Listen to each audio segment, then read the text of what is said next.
আসসালামু আলাইকুম রহমতুল্লাহি বারাকাতু। একটা ছোট ঘটনা বলি। একবার রাসূলুল্লাহ সাল্লাল্লাহু আলাইহি ওয়াসাল্লাম মদিনার এক বাগানের পাশ দিয়ে হেঁটে যাচ্ছিলেন। সাথে কিছু সাহাবীও ছিলেন। হঠাৎ রাসূল থমকে গিয়েছেন এবং রাসূল বললেন যে, "এই কবরের বাসিন্দারা অতিরিক্ত কষ্টে আছে।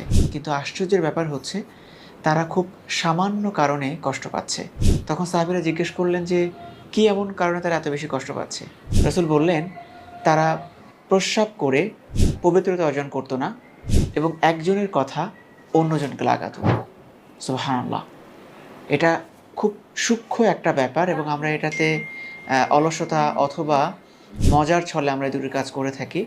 কিন্তু এটার জন্য যে কবরে কত বড় একটা শাস্তি আমাদের হবে এবং শুধুমাত্র শাস্তির ব্যাপারটাও না, ইহকালীন জীবনে আমাদের কিন্তু সামাজিকভাবেও আমরা খুব ঘৃণার পাত্র হয়ে যাই যারা জিনিসটা বুঝতে পারে। তাই এই দুটো জিনিস থেকে আমাদের বেঁচে থাকা উচিত।